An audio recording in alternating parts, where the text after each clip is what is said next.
रिश्वतखोर बहू। ये क्या बात हुई? तुझे पता भी है तो क्या बोल रही है बहू? एकदम सही बोल रही हूँ।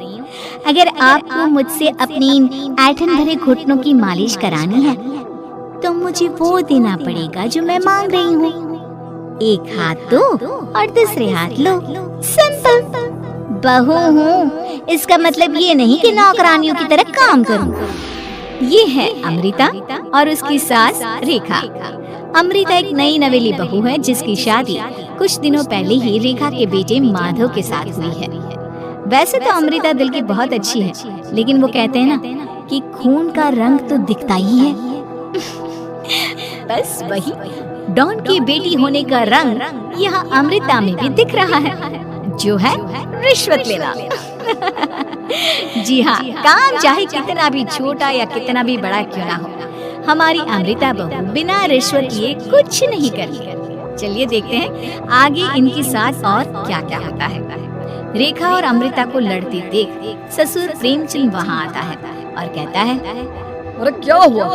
काहे इतना तिल मिला रही हो रेखा? अरे कुछ बोलोगी भी या कानों में हड़ताल हो रखी है तुम दोनों के? देखिए ना पापा जी, माँ जी ने मुझे कहा कि मैं उनके घुटनों की मालिश कर दूं, लेकिन उसके बदले में माँ जी मुझे वो हीरो वाला पुश्तैनी हार देने से इनकार कर रही हैं। क्या? घुटनों की मालिश के लिए हीरो का पुश्तैनी हार कौन मांगता है बहू? पापा जी आपको तो पता ही है ना, आपकी बहू कितनी सयानी है, हर कोई भी काम फ्री में नहीं करती। और अब शेखावत खानदान का आटा तो इतना भी गीला नहीं है कि अपनी बहू को हार ना दे पाए। क्यों माय डियर माँ जी? देखा आपने प्रेमचंद जी, ये अब मुझसे पुश्तैनी हार मांग रही है, कल को पूरा घर मांग लेगी। अरे जा जा, मैं खुद कर लूंगी अपनी मालिश। ठीक है, मुझे क्या।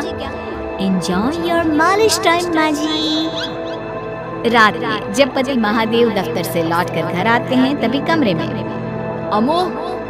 अमू सुनो ना, मेरा वो लाल रंग का जो शर्ट है ना वो धो दो ना प्लीज।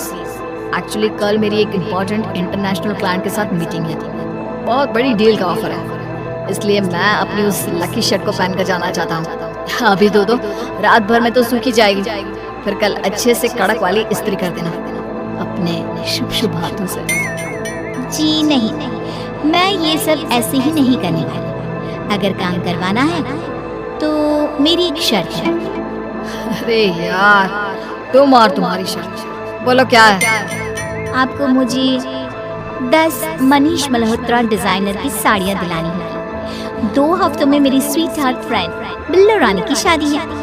मैं वहाँ डिजाइनर साड़ी पहन कर जाऊंगी और सब कुछ चला दूंगी। माधव अपनी बीवी की बात सुनकर हैरान परेशान अपने सर पर हाथ रखकर बैठ जाता है।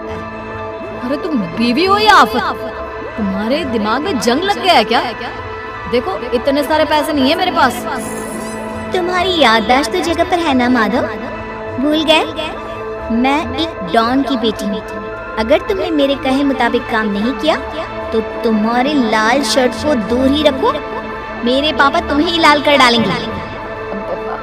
ठीक है ठीक है, चलो अब ज्यादा मत डराओ, तुम्हें जो चाहेगा मिल जाएगा। अब ये डर और रिश्वत का सिलसिला यूं ही चलता रहता है और इसी तरह समय बीतता रहता है। एक सुबह सब नाश्ते के टेबल पर बैठे थे, जहां अमृता सबके सामने एक व्हाइट बोर्ड लाती है जिस पर दिन भर के सारे कामों के रेट लिखे हुए थे। अब ये क्या है? टीचर बनने का इरादा है क्या तेरा? अगर हाँ तो अफसोस, बेचारे बच्चे, उनका भविष्य तो अंधेरे में है। आप लोग बेकार की बातें बंद कीजिए और आंखें खोलकर ठीक से पढ़िए क्या लिखा है। ये आज के सारे कामों के रेट्स हैं। आलू पराठे, चाय, दाल, रोटी, चावल, सब्जी, हलवा, मिठाई, रसोई की सफाई, वॉशिंग मशीन में कपड़े धोना, ओखल में मसाले कूटना और माँ जी और पापा जी की अलमारी की सफाई करना। इन सब कामों की कुल मिला के जो रकम बनती है वो है ये 10,000 रुपए और माँ जी की लेटेस्ट लाए हुए सोने के झुमके भी। अमृता, तुम इंसान हो या हैवान? जरा तो दया करो हम पर। हे राम जी, उठा लो, अब ना देखा जाता ये सब। सच में पता नहीं कौन सा दिन था वो जब ये हमारे घर आई। महादेव, तेरे प्यार ने तो हमारा जीना दुश्वार कर दिया बेटा। दुनिया में बहुत रिश्वतखोर लोग देखे, लेकिन ऐसी रिश्वतखोर बहू पहली बार देख रहा हूँ जो अपने ही परिवार को लूटने में लगी है। बहू, तुझे पता है ना कि ऐसे रिश्वत मांगना गुनाह है। पापा जी, मैं कोई गुनाह नहीं कर रही हूँ। रिश्वत लेना बाहर की दुनिया में गुनाह है, मैं तो बस अपना हक मांगती हूँ। मेरी रिश्वत रिश्वत नहीं, मेरा शगुन है, नेक है। और वैसे भी मैं एक बहू हूँ, इसका मतलब ये नहीं कि मैं सब काम पूरी जिंदगी फ्री में करूँ, आपके चरणों को धोते बैठूं और 24 घंटे आपकी नॉन स्टॉप सेवा करते बैठूं। चलिए छोड़िए, नाश्ता और खाना चाहिए तो बोल दो जल्दी से, वरना मैं चली थिएटर। आज मेरे फेवरेट सलमान की पिक्चर रिलीज हुई है। इतना कहकर अमृता वहाँ से चली जाती है। इस बेवकूफ का जल्दी कुछ करना पड़ेगा।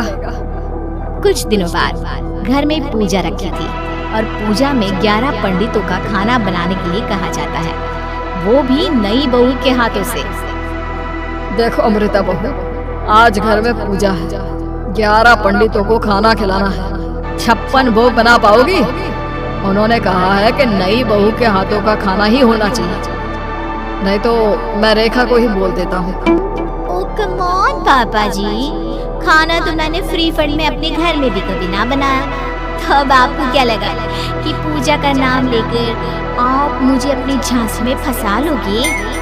अरे कल मुही, बस अब बस, पहले सुन भी ले क्या कह रहे हैं हम। तुम्हें जितने पैसे चाहिए, जितने तोहफे चाहिए, सब ले लो, बस पूजा पाठ में कोई बाधा नहीं आनी चाहिए।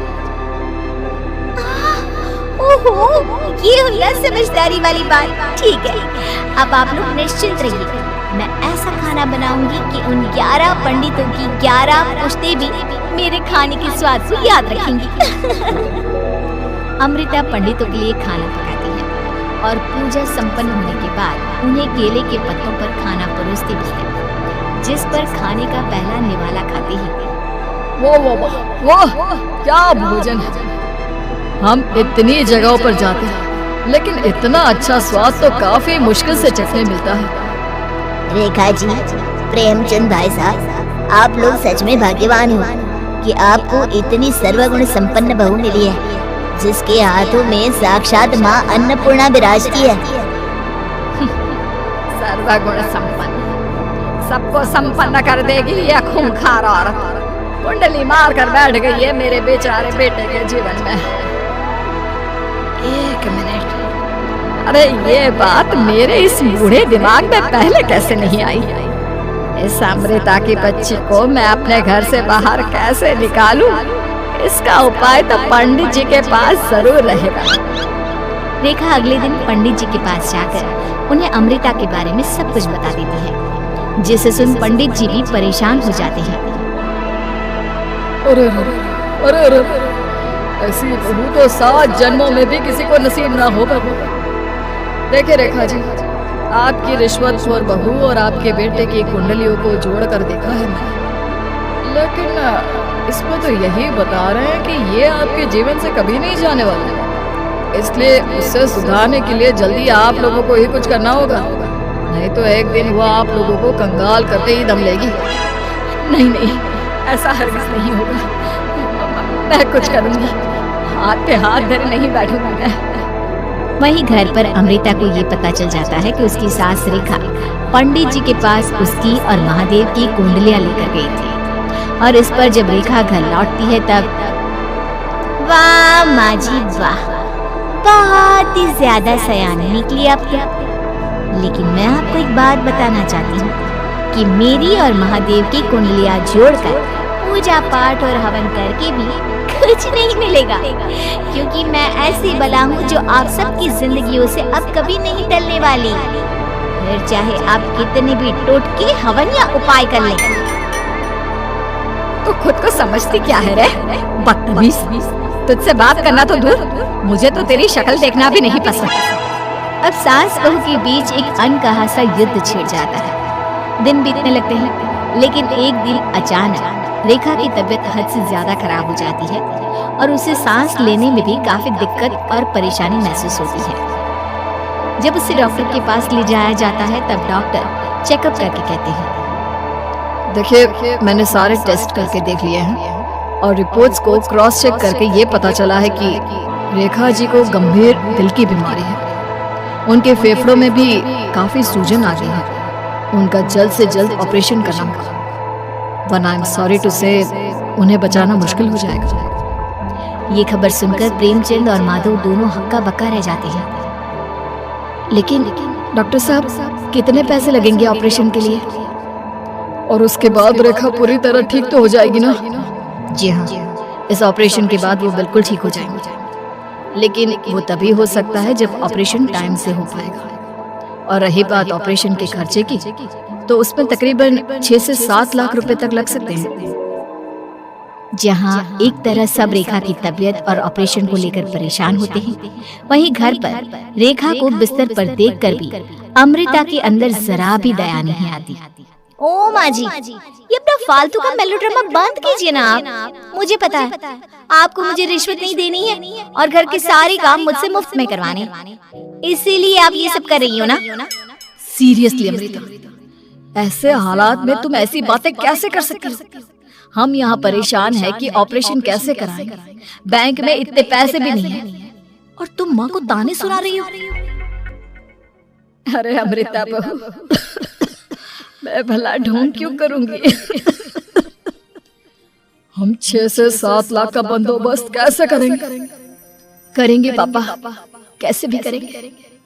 अमृता, अगर कभी भी जिंदगी में तुमने मुझसे सच्चा प्यार किया है, एक पल के लिए भी सही, तो तुम्हें आज इस परिवार, इस घर की नींव, मेरी माँ को बचाना होगा। हमने अपना सब कुछ तुम्हें दे दिया है, अब तुम्हारी बारी है अपने किए का हिसाब चुकाने की।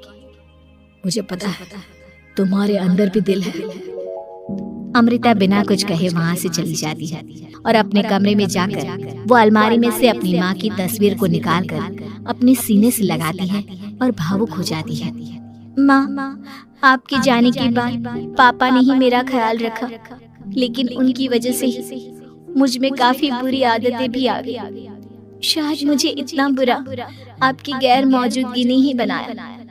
मैंने कभी आपकी लोरी नहीं सुनी, आपकी गोद में नहीं सोई, आपके हाथों से अपने बालों की चंपी नहीं करवाई, क्योंकि वक्त से पहले ही आप मुझे यहाँ छोड़कर चली गई। लेकिन अब मैंने जितना भी इस घर से लिया है, उतना सूद समेत चुकाने की बारी आ गई है। अब मैं अपने रहते अपने प्यार को भी उसी दर्द से नहीं गुजरने दे सकती जो मैंने आपके नहीं होने से सहा है। अमृता तुरंत ही अपने सारे पैसे और गहने माधव को लौटा देती है और रेखा का ऑपरेशन किया जाता है। रेखा ठीक हो जाती है और जब घर आती है तब अमृता दरवाजे पर आरती की थाली लिए खड़ी होती है। वेलकम होम माँ जी, हाय मिस्ड यू। पता है कितने दिनों से किसी के भी साथ लड़ाई नहीं की थी मैंने, और ना ही किसी से रिश्वत मिली मुझे। क्या? हमें तो लगा था कि तेरी अकल ठिकाने आ गई है, लेकिन तू तो अभी भी जैसी की तैसी ही है। माँ जी, पूरी बात तो सुनिए। हाँ, ये सच है कि मैं रिश्वत लिए बिना नहीं रह सकती, लेकिन अब ना मेरी रिश्वत बदल गई है। अब मुझे हर काम के बदले झप्पी, अपनापन, प्यार और अपनी इस माँ का दुलार चाहिए। ये सब तो हम तुझे भर भर के दे सकते हैं बेटा। पूरा घर एक साथ अमृता